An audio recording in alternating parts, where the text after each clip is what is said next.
నమస్తే welcome to four Sides TV. రాష్ట్రంలో జగన్మోహన్ రెడ్డి ప్రభుత్వం రెండవసారి అధికారంలోకి వస్తుందని రాజ్యసభ సభ్యుడు గొల్లా బాపురావు ధీమా వ్యక్తం చేశారు. ఆంధ్రప్రదేశ్ నుండి మొట్టమొదటిసారిగా దళితులను రాజ్యసభకు పంపించిన ఘనత వైఎస్ఆర్ కాంగ్రెస్ పార్టీకే దక్కుతుందన్నారు.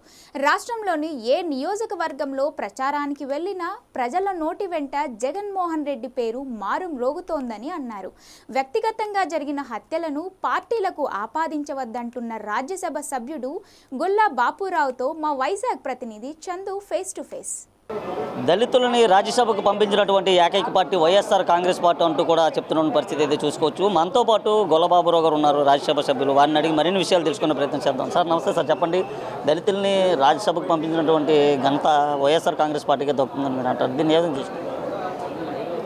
నేను చెప్పడం కాదు, మన చరిత్ర చెప్తుంది. 50-60 సంవత్సరాలు అయింది, మనకి 70 సంవత్సరాలు అయింది స్వాతంత్రం వచ్చి. ఆంధ్రప్రదేశ్ నుంచి ఏ పార్టీలు ఏ ప్రభుత్వాలు దళితుల్ని రాజ్యసభ పంపించేవి చెప్పమానండి. కేవలం ఒక్క జగన్ గారికి ఆయన పుట్టుకతో వచ్చింది సంఘ సంస్కర్త లక్షణం, రాజకీయ సంస్కర్త లక్షణం. అందుకే నాలాంటి వ్యక్తులను కూడా వారు రాజ్యసభ పంపించారు. ఈరోజు మీరు ఉత్తర నియోజకవర్గంలో కేకే రాజు గారి తరపున ప్రచారం చేయడం జరిగింది. ప్రచారంలో ప్రజల నుంచి ఎటువంటి స్పందన లభిస్తుంది? స్పందన మీరు కూడా వచ్చి చూస్తే తెలుస్తుంది.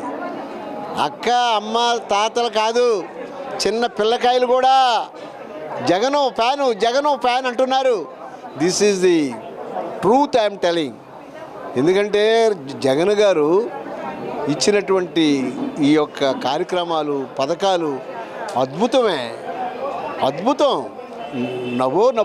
నా భవిష్యత్. అలాంటి పథకాలు ఇవ్వాలంటే అసలు అలాంటి ముఖ్యమంత్రి పుట్టబోడు. జగన్ గారి వల్లే ఈ పథకాలు ఇవ్వటం సాధ్యం అవుతాయి. ప్రజలు ఆయన్ని ముఖ్యమంత్రి చేస్తారు. ఇక్కడ కేకే రాజు గారిని ఎమ్మెల్యేగా ఖచ్చితంగా 100% నేను రాసుకోండి, ఆయన ఎమ్మెల్యే అవటం ఖాయం. దళితుల్ని రాజ్యసభకు పంపించినటువంటి ఏకైక పార్టీ వైఎస్ఆర్ కాంగ్రెస్ పార్టీ అని మీరు అంటున్నారు. దళితుల్ని హత్య చేసి డోర్ డెలివరీ చేశారని ప్రతిపక్షాలు అంటున్నాయి. దీన్ని ఏ విధంగా చూసుకోవచ్చు? ఇప్పుడు హత్యలు అనేవి పర్సనల్ అండి. హత్యలు తర్వాత రకరకాల ఆరోపణలు పర్సనల్గా దాన్ని డీల్ చేస్తుంది ప్రభుత్వం.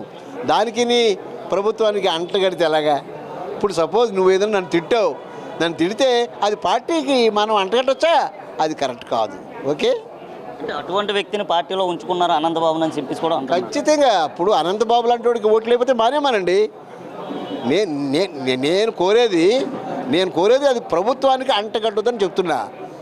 నేను అనంతబాబు నేను సపోర్ట్ చేయట్లా. ప్రభుత్వానికి ఆ విషయాన్ని అంటగట్టొద్దు, అది నా పాయింట్. ఓవరాల్గా 2024లో వైఎస్ఆర్ కాంగ్రెస్ పార్టీ చరిస్మా ఏ విధంగా ఉండబోతుంది? 2024లో నేను మళ్ళీ చెప్తున్నాను, ప్రజలు నిజంగా మీరు ఒకసారి సిద్ధ మహాసభలు చూసి తెలియట్లేదా? కోకొల్లలు లక్షలాది మంది జనం వచ్చి జగన్ తపస్సు చేస్తున్నారండి. ఇంకంతకన్నా ఏం కావాలి? వారికి నిద్ర పట్టదు.